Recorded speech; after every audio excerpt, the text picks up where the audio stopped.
بسم الله الرحمن الرحيم مدحوينها دولة قلمدق ومرتدى آنو نهي دمان مدحوينياشا كالي baarlamaanka iyo madaxweyne ku-xigeenka galmudug labada gole labada heer ee federaalka marti sharafta kale bulshada rayidka assalaamu calaykum waraxmatullaahi wabarakaatu qof walba waxaan ku salaamay magaca iyo mansabka iyo brotokoolka oo halkan ku fadhiyo runtii waxaan jeclaan lahaa inaan si niyada oo kalsamiya u bogaadiyo madaxda iyo shacabka galmudug oo ugu horeeya madaxweyne qoorqoor ilaa iyo caawa waa laga sheekayn karaa wanaagga ee aan halkan ku aragnay laakiin waxaa tusaale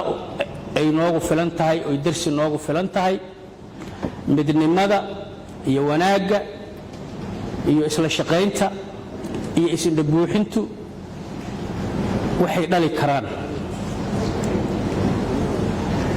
wadan in horumar la gaarsiiyo waxaa ka horeeya hal shay waxaa ka horeeya horta wadanka in loo laxa jecloodo waxaa muuqata oo aan marqaati ka nahay reer galmudug inay u laxa jecloodeen wadankooda oo ay caqli iyo cilmi iyo effort waxay hayeen ay halkaan isugu keeneen hogaaminta madaxweyne qoorqoor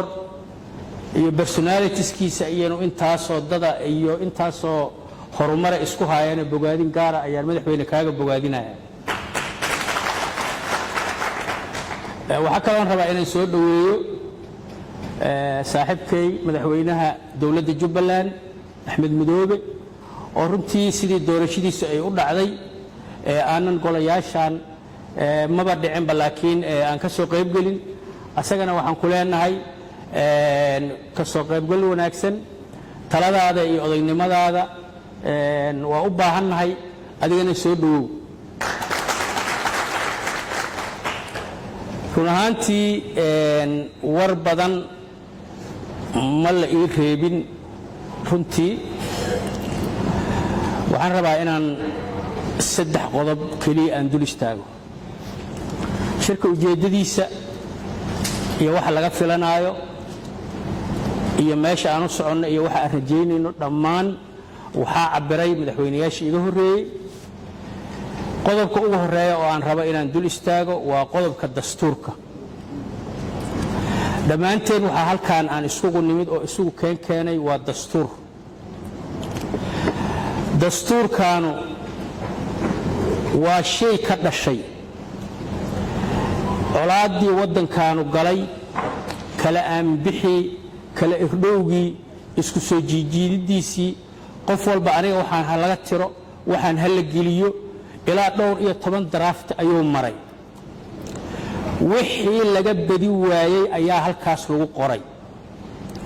dadka u haysta inuu yahay dokumenti iska caadiya waa dhaxalka aan ku wada joogno ilmaheennuna ay ku wada joogi doonaan waxay la mid tahay ayadoo famil isla dhashay kulligood intay waalidkooda ay u yimaadaan ay yiraahdaan aabbow hooyow walaalkay iga weyn iyo walaalkay iga weyn shaki baan ka qabaa intaad nooshahay wax noo kala qor waxaas aan ku dhaqanno markaad dhimato dastuurku muhiimadaasuu leeyahay waxaa ayaamankan batay in dastuurka la duro waxaa lagu leeyahay waa qabyo dastuurku qabyo maaha waa turjumaad qaldan kelmadda ingiriiska draft waxaa waaye ilaa laga ansixiyo umbuu draft yahay ma ahee soomaaliya waxay isdhihi lahayd waystri jabuuti laga soo bilaabay sida madaxweynayaashu u sheegeen ilaa haddoo muxuu ahaay senator cabdi qaydiid iyo tiimkooda waxay Soomaaliya isdhihi lahayd ayaa halkaas la dhuudhuujinaya wax aqliya oo naga maqan oo banaanka naga jira huma jiraan waxaa la yiraahdaa wuu iska hor imaana dastuurku ma iska hor imaanayo waxay ku xiran tahay in il naxariis leh lagu fiiriyo in niyad waxay u baahan tahay in niyad wanaag lagu fasiro waxay u baahan tahay in il hooyo lagu fiiriyo oo aanan il eedo lagu fiirin dastuurka haddii il hooyo lagu fiiriyo dastuurka wax ka hadlaysano ma jiraan wixii ka dhimanna haddaa hawsheedu socotahay aan iimaansanno gaar ahaan waxyaalaha dastuurka aan ka dhaxlayno waxaa ka mid ah sida loo sheegay sistamkan federaalka oo aan haysanno mar kasta oo ay taladu maxoogaa naga warwareegto halka aan ku taagsannaho waa federaalka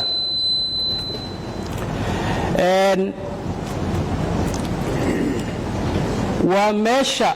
xuquuqda muwaadinku ay ku kaydsan tahay dastuurkaas inaan iimaansanno oon wanaagsanno ayay taladeennu ku jirtaa sida dad badanoo yaqaan ay og yihiin aniga samafalkan ka soo shaqayn jiray dad baan wax u qeybin jirnay dadka marka safka la geliyo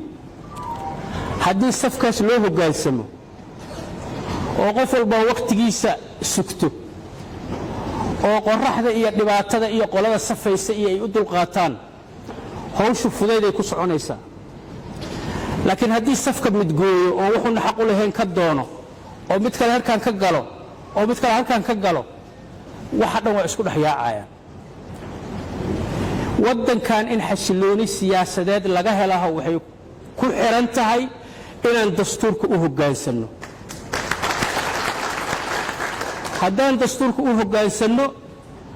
qorax iyo dabayl iyo wax walba aan iskaga dulqaadanno waa waddan dagaal ka soo kabanayo laakiin waxaan hubaal ku qabaa oon ku kalsoonahay inaanaan isnacayn wixii aan ku wada hadli lahayn meel ayay noo yaallaan arrinka labaad doorashooyinka madaxweynayaashu waa ka hadleen adduunyada sideedaba laba doorasho ka jirto waddan isku toosan oo wanaagsan oo taariikhdiisa la og yahay oo dadka musharaxiinta tabeelayaashooda iyo durbaanadooda ay soo qaadanayaan oo cid u baahan ay jirin oo dawladda kaliya la leeyahay xoogaa dawladnimada inaadan mataqaanaa aadan dadka tartamayaasha ku xusul gelin kaliya ee laga fiiriyo intaas doorasho noocaas waa jirtaa doorashada kale oo wadamada burburay iyo wadamada dhibaatooyinku ay ka jiraan ka dhaca hal shay saldhig u ah waxa saldhig u ah in lagu heshiiyo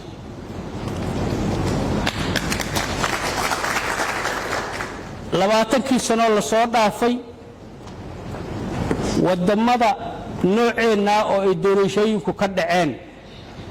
oo ay ka mid tahay Afghanistan oo ay ka mid tahay Liberia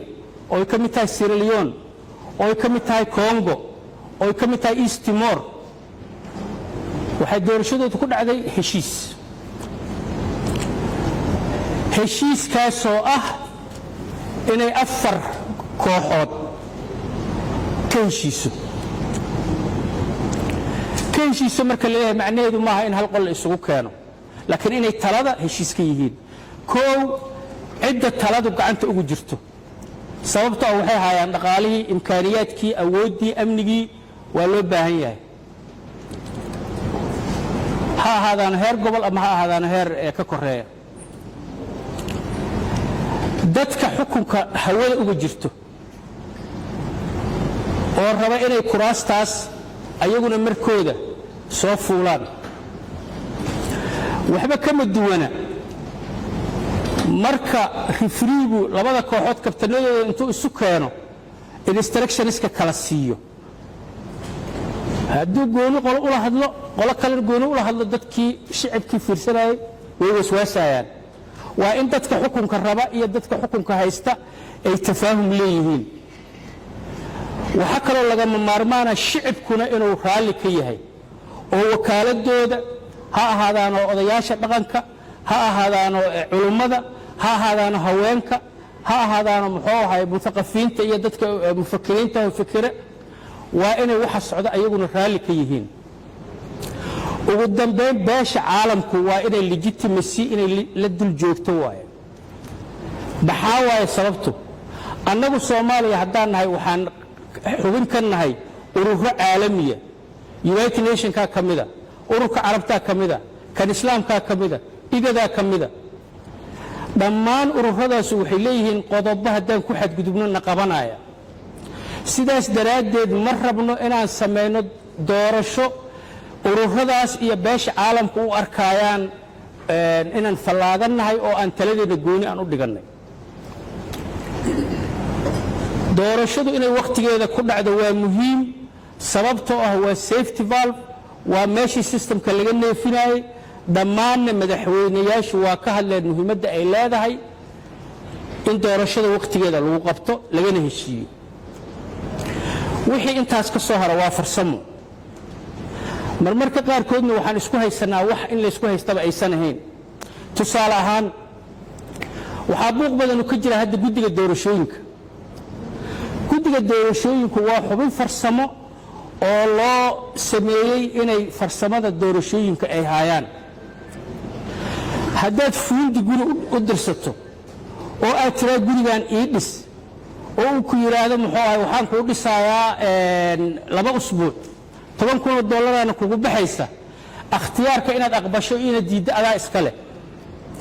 fuundi waxa kuugu male inuu kaala murmo arishan ku dhisa dhagaxan ku dhisa shaqadaas asagu male guddigaas hawshiisii waa qabsaday yaa la dhibin xaliibayay dhibka laga daayo talada annaga tashanayna maalinki tala naga soo baxdo haddana ayagaan ku celinayna ama kii bedelan ku celinayna sideeda horta meel cidlaa in la iska qabsado oo la iska xagxagto ama la iska shakiyo waa gardaro qodobka ugu dambeeyo aan raba inaan ka hadlo waa gobolka Banaadir waa caasimadii wadanka waa magaalo aan wada leenahay waa dawladnimadeennii waa saldhigeennii waa halka quruxdeena iyo qaab darrideena labaduba ay ka muuqdaan in mar walba taladeeda aakhiru saaca laga wada hadlo horta waa nasiib darro dadka xamarne arintaas waswaas badan bay gelinaysaa nin aan saaxiibana hadda kor wuxuu yiri niyahow nin aad shirkad tihiin hadduu xisaabta ka leexleexdo warcaaw xisaabta maxaa soo xarooda war bari nooga dhig hadduu xisaabta ka leexleexdo ninkaas qaablaawo waaye kala baxa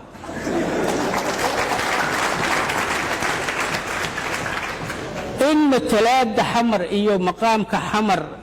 saacadda ugu dambaysa sidii excuse loogu sameeynayo biraa laga hadli saadan baa laga hadli kana laga hadli last minute ka la iskugu yimaado waa nasiib darro magaalada xamar waa magaalada canshuurta ugu badan laga qaado dawladda federaalka iyo gobolka Banaadir iyo shabaab marka la isku daro waxa la qiyaasaa magaalada xamar in laga qaado $1 bilyan sanadkii waxa u dheer amni darro iyo muxuu ahay rafaad kale oo dawladnimada iyo caasimadnimada nafteeda ku soo gaara matalaadu waa xuquuq qofka muwaadinka uu leeyahay meeshuu doonaba ha joogo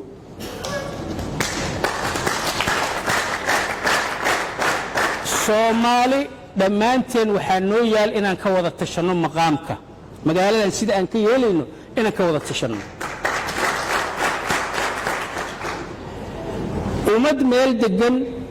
oo badan oo wax tabata taariikhda waa soo aragnay horaan u soo aragnay gobolada koonfureed iyo gobolada waqooyi markii la isku dalaayay si niyad wanaaga ayay reer waqooyi intay dawladnimadii soo qaadeen ay noo keeneen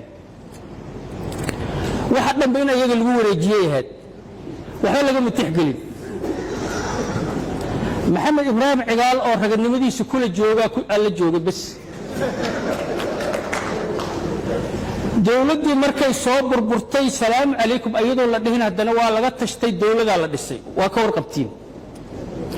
wax alla wixii shir la qabanayay oo dib u heshiisiin la lahaa hal shiroo darteed u baaqday ma jiro horaa looga socday nimankaas inay goostaan oo goosashadooda ay ku adkaystaan ma garay u leeyihiin mise gar uma leh gobolka banaadir waa caasimadii waddankoo ma goosanayso laakiin waxa ka suurtagala idin sheegi waxa ka suurtagala inay dhahaan Soomaaliyay cashuur noqotaya iyo amri darro noqotaya iyo culeys noqotaya 60 sanaan caasimadnimada soo haynay culeyska laga qaado meel kale hal la geeyo waxa ka suurtagala inay dawladnimada ka cagajiidaan oo canshuurta iyo mataqaanaa tacaamulka dawladda ka cagajiidaan oo shacbi madluumiina oo dhibaataysan dawladu kor fuushay inuu noqdaa iyo ka suurtagala waxa ka suurtagala in mataqaanaa weelku buuxsamo biyaha daadiyo arinta banaadir waa ka xumahay in mar walba aakhiru saaca walada ciyaarta maxay dhan injury time in mar walba injury time ka la iska warsado arintaas waxa laga bedelo caasimadaas waa wada leenahay aan wanaajisano si aan raalli aan isaga nahanay maqaam aan ugu raadino والسلام عليكم ورحمة الله وبركاته